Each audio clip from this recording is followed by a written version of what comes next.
Hello, everyone. Welcome back. We are here today.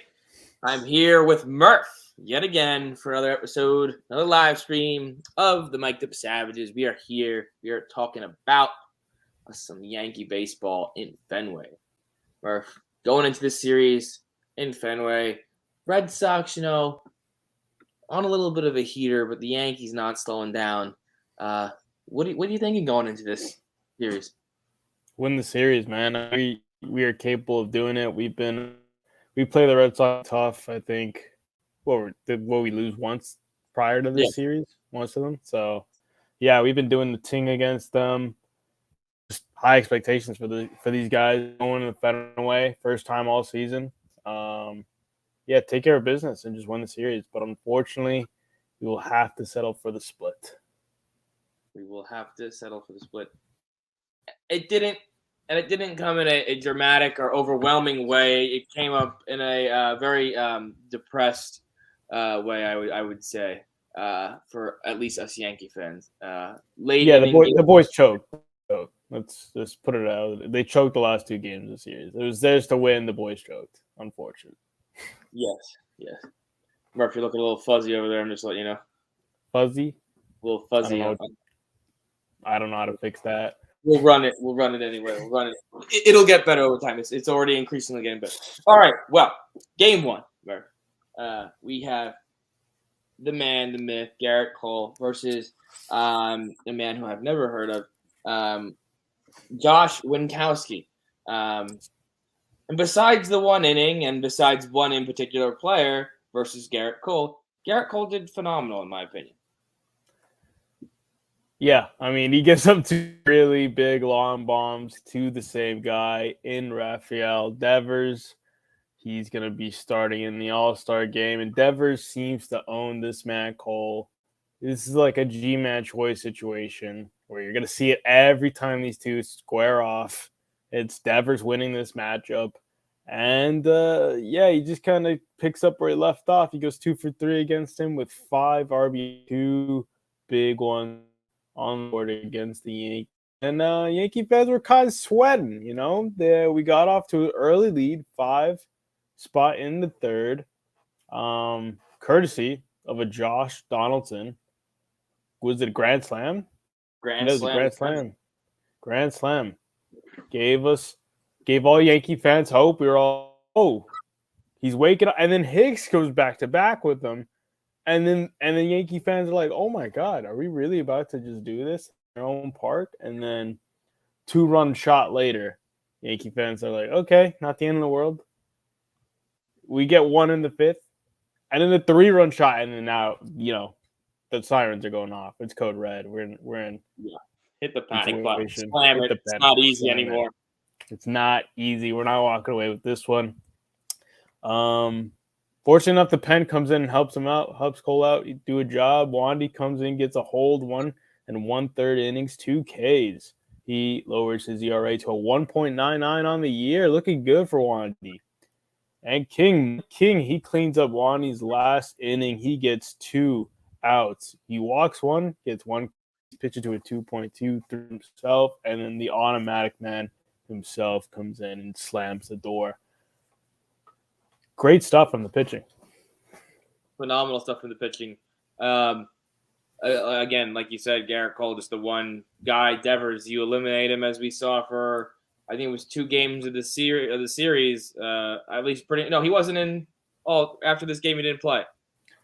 He would go down with an injury. Was it after this game or was it after next? It was after game 2. During game 2, they sub him out, and then that's where he goes down.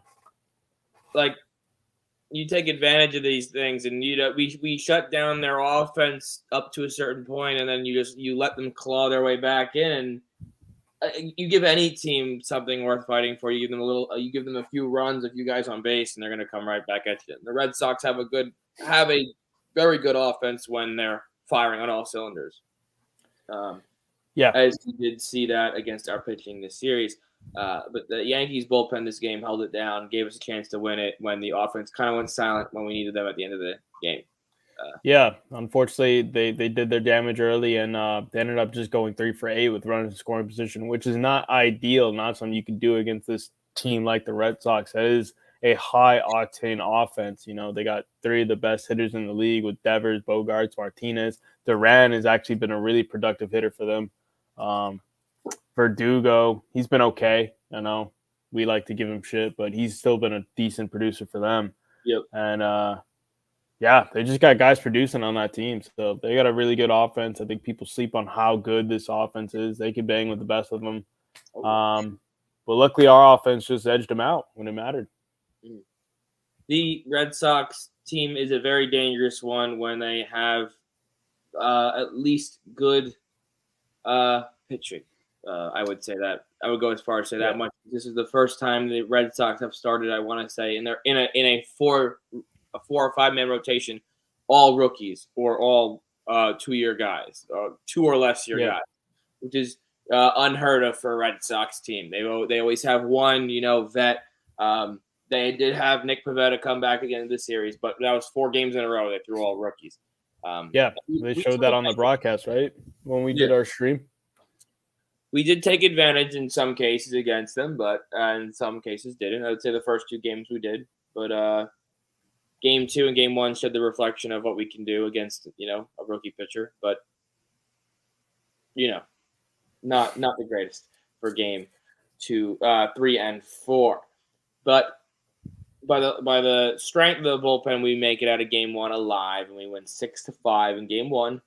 On the backs of Donaldson and Hicks, 2 big bombs getting us into it.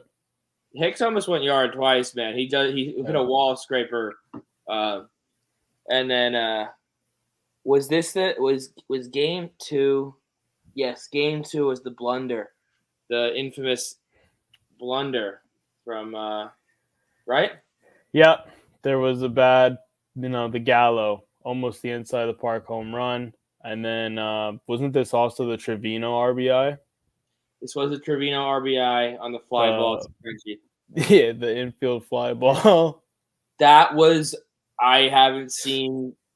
Normally we just take 1 bag, but Trevino is just hustling for 2, and he got himself a double. Flying. He didn't even touch it, though.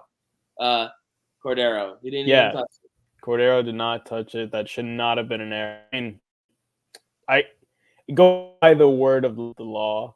The rule is if it hits your glove, touches leather, it's an error, right? Yeah. Didn't touch glove, shouldn't have been an error, but where the ball was, that's a routine play. I understand why they got to mark it down the way they did.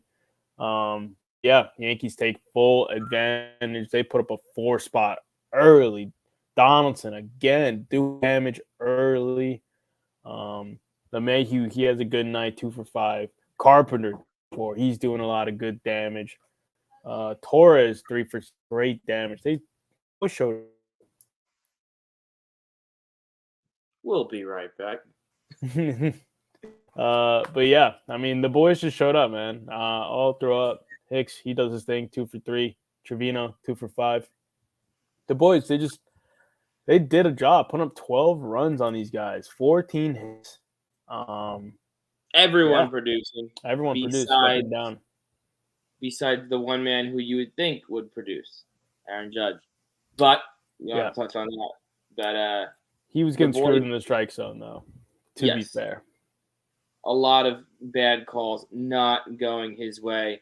And Red Sox starter Connor Siebold did use that to his advantage, I want to say, in his first or second at bat. Connor Siebold is a supporter since senior year at Cal State Fullerton. Shout out you, Connor Siebold. I'm sorry the Yankees did you so dirty this game. Yeah, they put you in the grave, unfortunately. But, it's early days. Yep, early days on in your career. And just saying, if anyone's going to do it to you, it's going to be them. Welcome to the league. Every rookie starter has a day like this. But can we talk about Cortez and he looked good besides he didn't look good. No, he did not look good. I mean, there's no defending 3 2/3 innings, 8 hits, 4 runs, 2 walks, 4 Ks, 2 home runs. He raises ERA to a 2.74 on the year, which is crazy because it seems like he's had 4 really bad outings, or actually not in a row, but he's had at least in recent memory. I think like 4 out of the 5 outings he's had have been pretty rough. But the fact he's still under 3 is really impressive. Yeah. I'm not gonna lie to you. Starting to get a little worried about this rotation, at least the back end of it. Yep. Cortez is losing that consistency, and Jameson is free falling off a cliff right now. He has no parachute, Jameson Taillon. He is free falling off a cliff. He was sky high. He was soaring above the clouds. He was on cruise and control, man.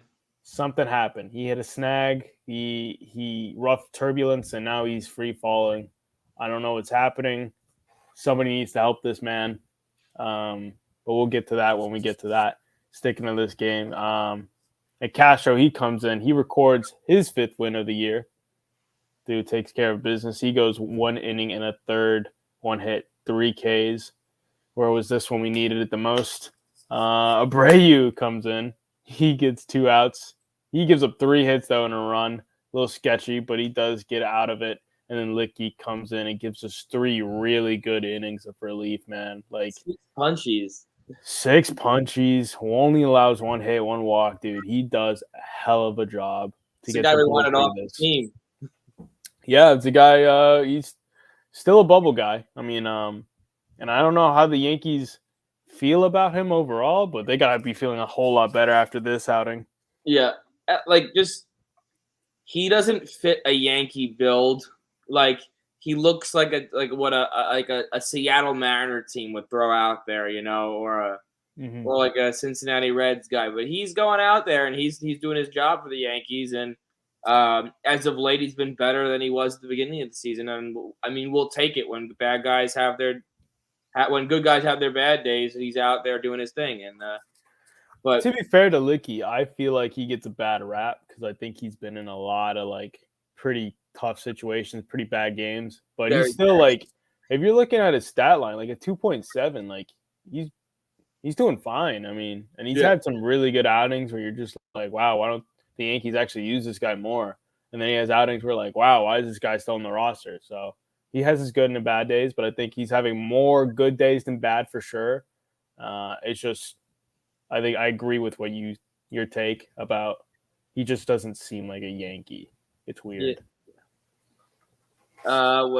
Castro, first game off the paternity list. Man has dad strength. And he loses it just like he loses like that. Like gone right there. What? Game 4. He's just atrocious. Oh, I tuned the game 3 and 4 out atrociously. Even though you watched game 3, I was still kind of not present because I just was asleep talking to you. But other than that, standout performer the first, I want to say, what was it? 2 games. Is he 5 hits for Torres in 2 games? Yep. And he's just been on an absolute tear lately.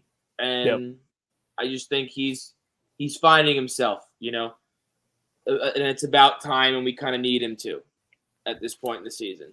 Yeah, we need him to in a big way. I mean, we just need that. We need more consistency. And if you're just looking at like top, 4 or 5 guys in this line, you're looking at really consistent numbers. It's good to see. I mean, Matt Carpenter, he also has a hell of a day. 3 for 4. You have a 2 home run day? Or is it just 1? One. Just one. But he has 2 RBIs. He scores twice. I mean, this guy cannot come out of the lineup at the rate he's hitting. Like himself in that discussion. Trevino has a good day. 2 for 5 with 2 runs. Should have been 3 runs with a ribby, or 3 hits with a ribby. Excuse me. But I mean, everyone produces minus like Gonzalez. He produces 1 for 5, 2 ribbies. Could have had a home run, a little league home run action. Unfortunately, not the case though. But hey, love to see him get a little production in, as it could be his final days in pinstripes. Who knows? Because the Yankees are actively shopping him. Who? Joey Gallo. Yankees shopping Joey Gallo. Potentially. It's going to be interesting to see what kind of return they can get. There are rumors that the Padres are still interested. There's rumors that Texas could be potentially interested in a reunion with their big slow. Obviously, we would not get hardly anything if we decide to go down that route. Who knows? The Rangers have absolutely nothing to lose or gain with him. They are bottom of the barrel right now. So, which is interesting because they made two I think, really good acquisitions in Simeon and Seager. But Gray hasn't been bad either. Gray has not been bad. I just think the rest of that rotation. Oh, Perez has been really good for them as well. Very spotty though. Very spotty. Yeah, he's on the Nestor Cortez train where he's kind of stumbled a lot as of late. This is happening at, in my opinion, the right time because they can go into the All-Star break, relax, figure themselves out, get back in the groove.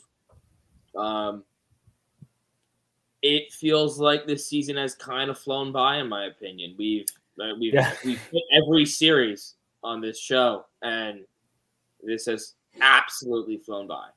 It's kind of insane. Yeah, it's really insane, especially when you look at their record. Like at this point, they're 61-23 after Game 2 of this series.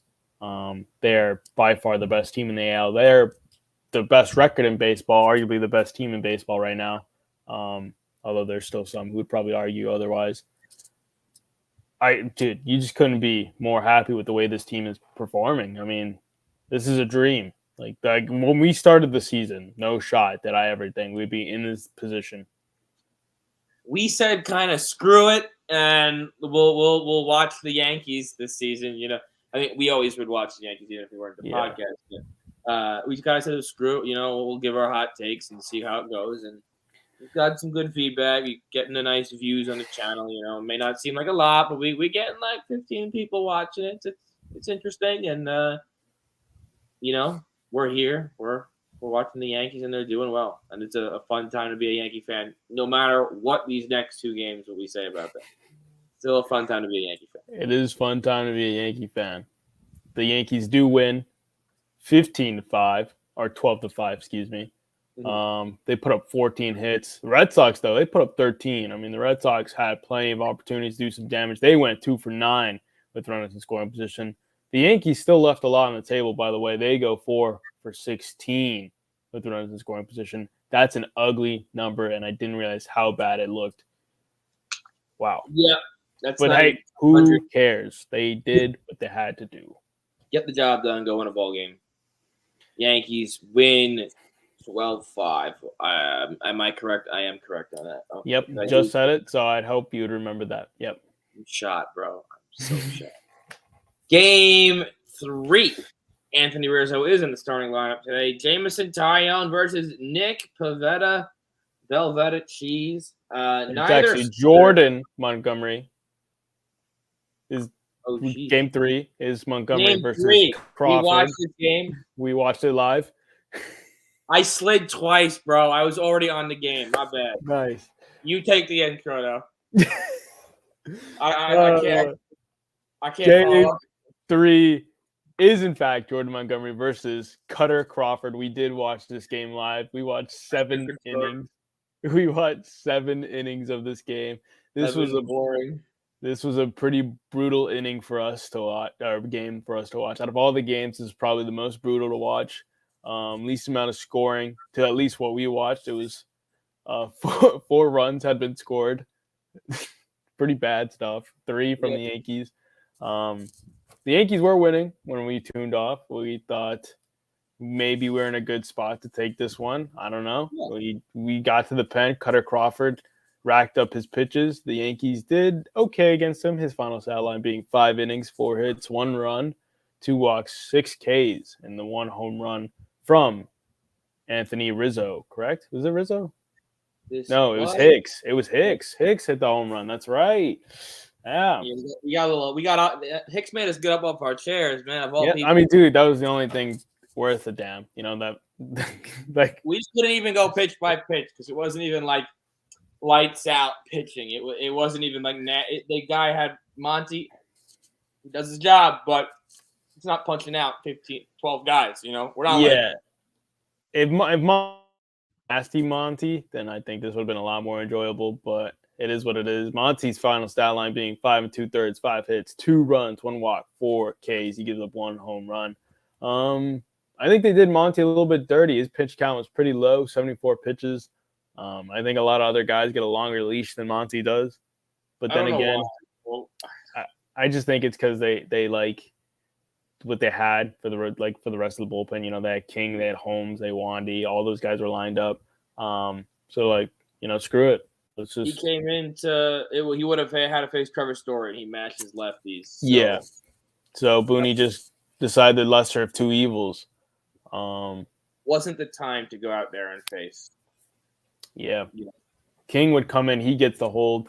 Although he does end up giving up a run in 2 innings, he gives up 1 hit, 1 run, 1 earned, 2 Ks. It says 2 innings, but really, wasn't it like he gets the out and then he goes an inning and a third or 2/3? Yeah. And then Holmes comes in. He gets the blown save. He goes an inning and a third. He gives up 1 hit, 1 walk, 1 strikeout. Not an earned run. And then again, and then Wandy's run. Then Wandy gets blown up, and he records the last 2 outs of the game. He records the loss and a blown save. We get 2 blown saves in a game. He ends up giving up 2 runs off of 3 hits. Well, technically 3 runs, but 2 of them earned. One of them coming from Clay Holmes. Brutal stuff. Yeah, I just the boys choked. Let's be honest here. Jeter takes care of business against us. Yep. And he beats us. On Jeter's anniversary of 3,000 hits. How fitting for Yankee fans. Yeah, it's just unfortunate, Judgy, he has a decent dad to play 2 for 5 with a run and a ribby. Torres, he had a slower dad to play. He still goes 1 for 5. Rizzo, 2 for 5 in his return game with 2 ribbies. Stan, brutal dad to play. He has a golden sombrero, 4 Ks. Donaldson, 1 for 4. Carpenter, 2 for 2. The hot hand continues to dominate. Hicks, 1 for 3. That home run, like we said. IKF, doing nothing for me. Higgy, he gets on base once. He made one defensive play that was really nice. Yeah. The backhand in the hole. But then the next games, he proceeded to stab us in the back because he thinks it's funny. It is what it is, man. I mean, the boys just didn't show up late. I mean, let's be honest, the pitching didn't really show up for us late. Unfortunately, Wandy does blow the game. But the Yankees offense does not help them out. They go 3 for 8 with runners in scoring position this game. Not great. And that caught stealing from Higgy. Again, I think it was 1 out at this time. I want to say it was 1 out. Yeah, there's 1 out. Higgy steals. He gets caught. Judgy strikes out. Yeah. You man on first, 1 out. Aaron Judge is up. This man could put a ball off the wall and you have a second and third, 1 out. Or he puts a ball in the gap. Or he puts a ball over the wall and you have 2 runs on the board. You kill Aaron Judge's. You take the bat out of Aaron Judge's hand. You don't take it out completely, but you get he hits. I feel like he hits better with guys on base. It's just a more motivation for him to do damage, and you give him 2 outs instead of 1 out to work with. Yeah, and that ended up mattering, right? Imagine if Judgy could have done something there. I mean, we could have scored another run. This would have maybe been a different ball game. Who knows? But yeah, just plain and simple, the boys choke. I mean, it sucks. It really does. I mean, they had an opportunity to go in and win the series here in Game 3, but the pitching choked and the offense kind of went dead. Stan, like I said, over 5 with 4 points on the ball. He's batting to a 2.32 average. Great, not great. But need him to be a pillar for this offense. I don't know how many times you stress that, my man, that if Stanton goes, I feel like whenever Stanton goes, the team kind of gravitates towards we have a monster on our team. Even I understand that Yeah. Judge is a monster, but like it's just known. Like Stanton's kind of flying under the radar, and when he was with Yeah. the Marlins, this man was no one wanted to face him. Like if he just instilled that fear into a few pitchers of just going back up there and getting back to what he used to be able to do.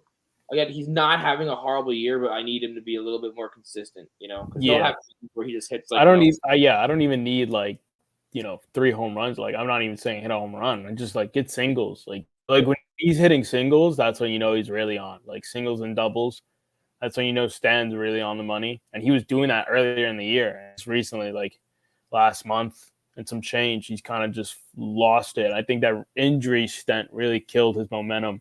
I think he was really building up some hype for himself. But hey, he still gets the nod for starting in the All-Star game, which is crazy to me.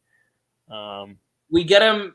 He gets his break at the right time. Again, I just can't put that enough for the Yankees. He might be doing the home run derby, right? I've heard he's molded over. I'm not sure if he's been officially invited, but I imagine why not? I mean, I heard Acuna. I saw the interview for Julio Rodriguez. He said maybe we'll see, and he was kind of like laughing about it, like hinting towards it. I know Alonso's going back for his 3rd title. I don't know who else. That's the only two. The only two I've heard is Acuna and Alonso. Really, imagine Jordan goes.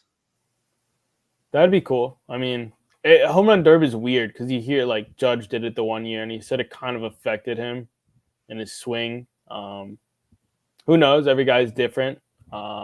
Clearly, Pete doesn't care about that. He loves the home run derby. He's doing it 3rd time in a row. Acuna back. He doesn't seem to think it bothers him that much. So who knows what Stan believes or other guys. So we'll see. Yeah. And who knows? You never know. It may help him in the right way. Who knows? Yeah, I think this could really actually help Stan. Just like having fun, being loose, getting out there, just putting ridiculous numbers on the board. 500-foot home runs and such. When he did a target field, that was insane. Yeah. So we'll see. I mean, I kind of hope he does it. I just think it'd be actually me worth watching then, having a Yankee involved. Oh yeah. Remember when we had 2 Yankees involved in 2017? Yeah. That was fun time. That was fun times. Yankees lose 6-5. Game 4. Now I can take it from here. Jameson Taillon goes up against Velveeta Cheese, Nick Pivetta. 5 innings for Jameson Taillon, 5 innings, 6 earned, 3 strikeouts, 3 home runs. Nick Pivetta goes 3 1/3, 8 hits, 6 earned, 5 strikeouts, and 2 home runs. Pitching today, not a good thing. Not a good thing. The only man who did his job was Albert Abreu, and he has been doing his job as of late. Since he's been acquired, of course. Yeah. I'm gonna be honest, these are type of outings that piss me off. It's like, dude, you had a lead. The boys did a job. They came up, they put 6th spot on the board for you. 2-2-2, right? They did a job. They gave you a lead. Just threw it away and just 3 home runs, 7 hits, dude. He's been getting rocked. This is his 4th consecutive outing where he's just been absolutely obliterated. Everyone's hitting him. He's racking up double-digit hits consistently or damn near, which is a problem. 5 runs and above his last few stints have been. It's just not nice to see. Yeah. His last good outing was against Toronto, where he went 5 innings, shut piece, and I think he had 8 Ks. That was his last dominant outing, or not. I'd say actually dominant. I'd say dominant outing against that Blue Jays team. But then since then, he's kind of fallen off a cliff. Against his old team, he stumbles. Against Oakland, he stumbles. Houston, he stumbles, and now against the Red Sox, he stumbles.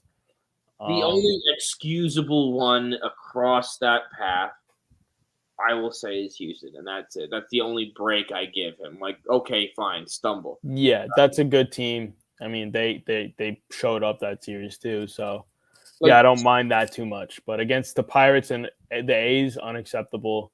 And against the Red Sox, I really don't give you a pass. I mean, again, this is a very good offense for the Red Sox, but like, you pitched good against them before, man. You can't be giving up 3 long bombs like that, especially with the lead.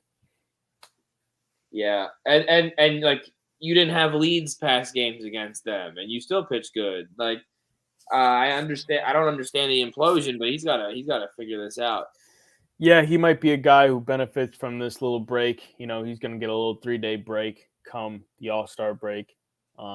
He will probably, I think he's going to face Boston again at the way we're going to match up because we do play Boston in a 3-game set at home before the All-Star break. So he will end up getting another matchup against them. That could be his Before the revenge All game Star break. before the All-Star break, right Oh, before. sheesh, we have games. I thought today. I All honestly. at home. All right, boys. Yeah, 3 So, games set at home and then yeah. All Star break. Yep. So that's his chance to get a little bit of payback, kind of right the wrong in a sense. Chapman, another guy, just absolute waste of space since coming back.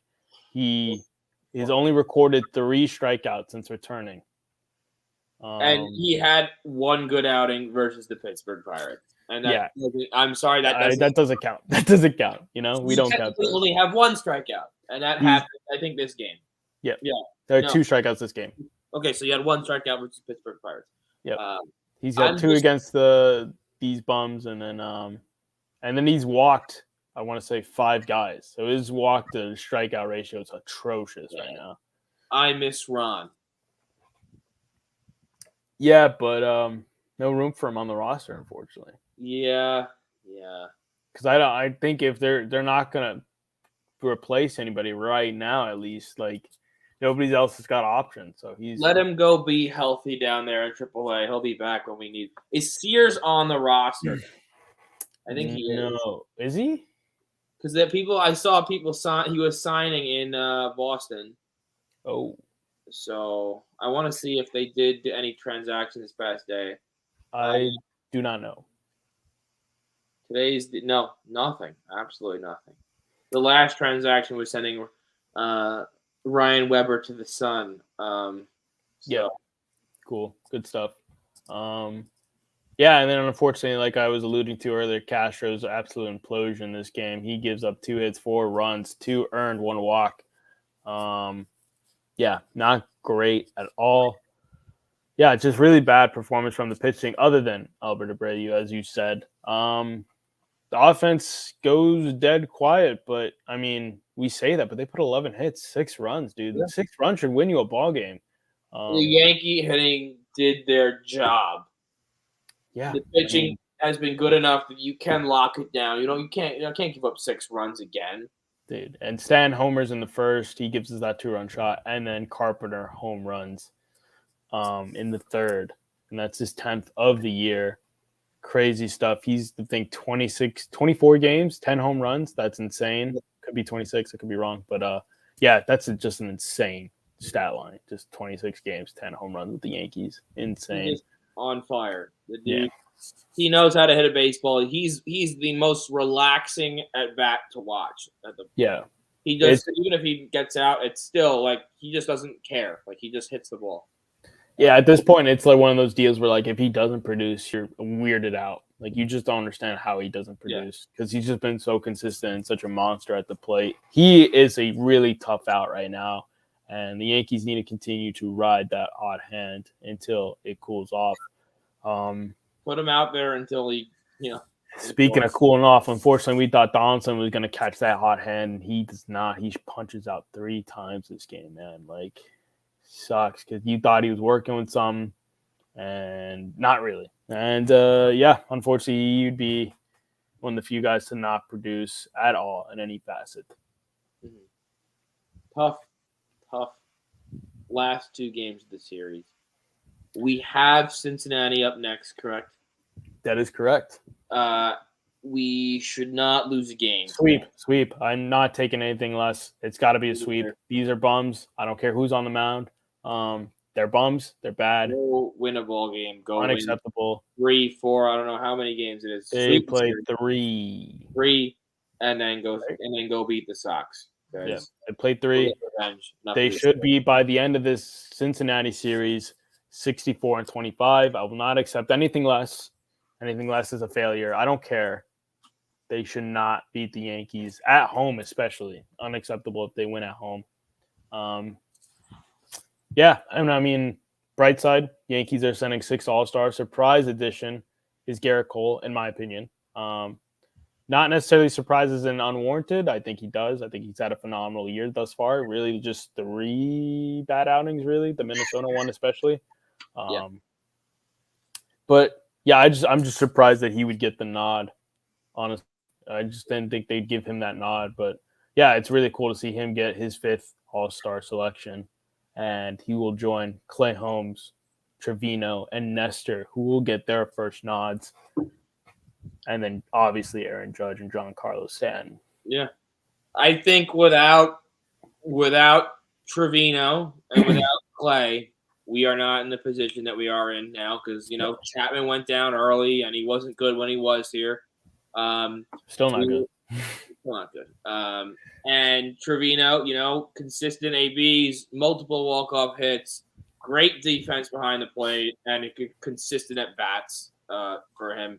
Helps him, kind of win the starting job over Higgy, which he kind of is the starter. But I'm happy for him that he's got that All-Star under his belt, and he wasn't anything when he was with Texas, and now he's a big part of this team, and I think that all the guys on the team can attest that he's a big reason why the Yankees are where they are. Yeah, I mean, huge shout out to them. Nestor, Clay Holmes, Trevino, those 3 guys have really showed out this year for us. 3, let's be honest, surprising, just shutout players who just have done a job and done it in a big way. Yeah, I'm excited to see them get an opportunity to play in the All-Star game. And you've seen those jerseys. You like them? I like them. I think they look pretty clean. They're way better than last year's jerseys, in my opinion. Dude, I kind of want to get one. I kind of want to get a Cole jersey. The Cole black one. No. Yeah. The Cole black one looks clean. They look pretty sick. They look pretty clean. So who knows? Maybe I'll get a hat. I don't know. We'll see. They got pretty good. They got pretty good gear. Yeah, I'm excited to see what they do. It should be a fun All-Star week. I'm excited to see the final rosters of the All-Star game if they haven't already been released, and I haven't looked at them yet. I think they have been released. I got to see at least the Home Run Derby list because has that been released? No, I don't think that's been released. All-Star game rosters. All right. Wait, is Vlad one? Vlad, yeah. Elected starters.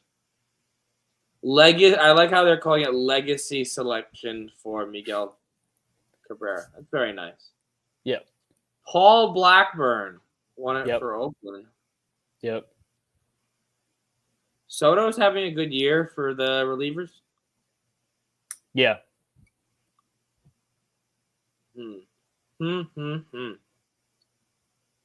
Oh, she is, yeah. But yeah. Murph? Yeah, pretty good selection. Yeah. Going into Cincinnati and going into these last 2 series before the All-Star break, and we get our little break, what are you, looking most towards? Just sweep the Cincinnati Reds, like I said. And honestly, I'd like a sweep of the Red Sox, but I'll take a win. 2 out of 3 ain't bad. And just hopefully some hard R&R for some of these guys. Hopefully they use this break to really right themselves, right their bodies. Especially if they're not selected to the All-Star team, just really take it some hard R&R, see family, relax. And then the guys in the All-Star break, hopefully they just relax. Just remember how fun the game is. Get to enjoy themselves, get an opportunity to just showcase what they got. They earned it. They earned it. Go out there and just ball out, man. Have fun. And then come back and kick the Astros' ass. Doubleheader right off the rip. No sleeping. And I want the Yankees overall to make some moves at the deadline, man. I mean, recent rumor just came out. They could be interested in Michael Taylor from the KC Royals. He's having a very good year for them, at least in terms of his stats. He's batting .268, 5 bops, 21 RBIs. Move the needle for me personally.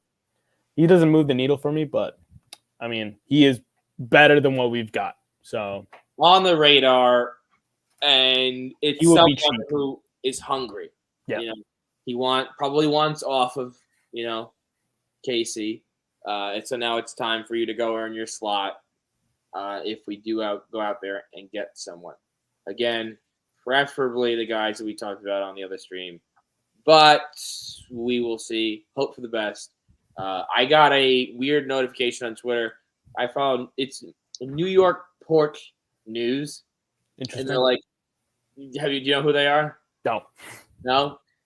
They like to post headlines, and they have. I don't have notifications on, but they like quote tweet all their followers, and you get a notification that says like Yankees traded, or it said Pirates trade Brian Reynolds for Andrew Benintendi straight up, and it was like I'm like what? And I'm looking at my phone, and then I see it's a spam account. I'm like, all right, guys, like you're gonna get me angry, like. Because that's the second time they've got me this past week and a half. The first one, that would be an outrageous. Like if that trade were to happen, I'd be fuming. I saw this at like 6:30 in the morning, so I was like, I didn't click on it right away. I'm like in the car thinking, I'm like, there's no way. Like it's just this is just. I'm pretty because it doesn't show you the name. It just gave you the headlines. New York Porch, boom, and I'm like, all right, I guess like. Did you see that Atlanta Braves trade? They traded their number 1 overall prospect for that pick, the 35 overall pick. What are they? They got rid of Drew Waters. Very good. Drew Waters. Yeah, that's their number 1 prospect. He's the number 1. Yep. I don't. He was like their highly touted guy that they were just waiting to call up. Yeah, just weird, and I also don't get trading for a pick. Like, have you ever seen anybody trade for a pick like that? Did Swanson get traded for a pick, or was he? I think he was already drafted. I think he was already drafted. Yeah, but I've never seen like that much, especially go for a pick. Like they must have a guy at 35 if they're willing to give up their number 1. Yep, They must have like a sure thing. Like at 35, they're like, we got the next Mike Trout or some shit like that. Yep. Well, I'm not saying Drew Waters is the next Mike Trout, but like you gave up a pretty decent haul for this pick, so you must have a guy there. And then who got Drew Waters? I just saw the trade. I saw the Braves headline. I want to say it was KC. Yes. Yeah. It's KC. That's a good. They got a lot of young guys, KC. Yeah. And they got rid of Carlos Santana too. He's headed over to he's with Seattle now. Oh wow. Under the radar pickup. Yeah. Should be interesting. Come trade deadline. Well, Murph, any last remarks before we sign off today? Just take care of business against the Cincinnati Reds. Don't make me come back and have to start just going crazy with anger and frustration. Yeah, I don't want to get angry our first stream in 3 days. I would like to be happy. Yeah. All right, guys. Sweep the bums. Sweep them. Sweep the bums. Take a nice sweep. Let's go Yankees. Well, Murph, thank you again for joining me today on another episode 23, series 23 of the Mic'd Up Savages. We will hopefully see you all